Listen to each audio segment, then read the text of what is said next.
So here we have the Skoda Octavia 1.4 TSI SE on a 67 plate. I'm going to start off by showing you around the outside of the car, and then we'll hop in and run through some controls on the inside. But from the outside you can see that it's a 5-door car with alloy wheels. Let's start off inside the boot and then work our way around the rest of the car from there. So as we approach the boot, you'll see we have reversing sensors, loads of boot space as well, along with that 60/40 split folding rear seat. Okay, so we're just going to work our way back round to the front of the car now, and then we'll hop in and run through some controls on the inside. But now that we've done a full circle of it, you can see it's in fantastic condition the whole way round. Just briefly before we climb in, I think it's what we're seeing the interior from this exterior point of view. There's plenty to run through in terms of controls on the dashboard, so let's hop in and we'll do that right now. Okay, so now that we're inside the car, we're going to start with the dials. On the left-hand side, we have the rev counter, and on the right-hand side, the speedometer and fuel gauge. In the middle, you can see the total miles for this car are 5,642. The information displayed above that is currently, as you can see, a digital readout for the speedometer.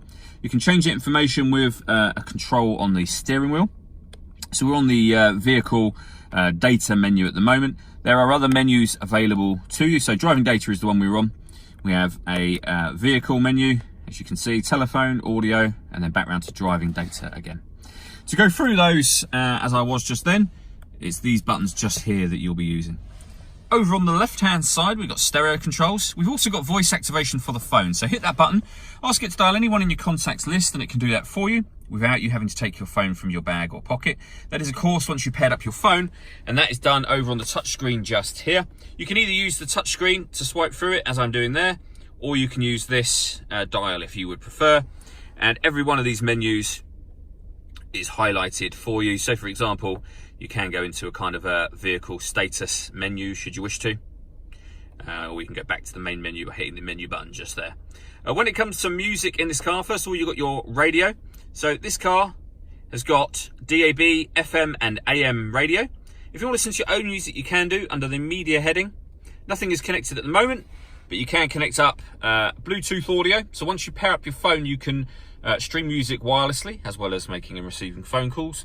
You've got USB input and an SD memory card slot as well. So plenty of ways to listen to your music. Working our way down, we've got the dual zone climate control. So this one will adjust the fan speed and turn the whole system on if it was off, as it was just then. You can then adjust the passenger temperature, the driver temperature. You can determine where you'd like the air to be distributed. When you're happy with all of those settings, that button turns the air conditioning on, and it's on when that light shows. Or you can hit auto, and the car will then take full control of the fan speed to maintain the temperatures that you've asked for. Under that section, we have the USB input for your music. Little cubby hole that'll open up there, and then these buttons. So this will lock the car doors from the outside. This one turns off the stop and start. So this car is designed to cut out in traffic when it's stationary to save you fuel. You can turn that system off by hitting the button as I've just done. And this one will change the driver modes in the car. So you can see just there we have Eco, Normal, Sport, and Individual. Individual will enable you to customize the settings. So for example, you could have sport or normal steering, sport, drive, air conditioning, normal. You can change those settings to exactly where you want them and then leave it on the individual setting, or just go with whichever setting feels best from the buttons just there. We then have a 6-speed manual gearbox and a 12-volt charging socket underneath that cap. All that leaves me to say is thank you for taking the time to watch this video. If you'd like to come and see the car in person and have a test drive, please feel free to call any of our MJA sites. We'd love to hear from you soon.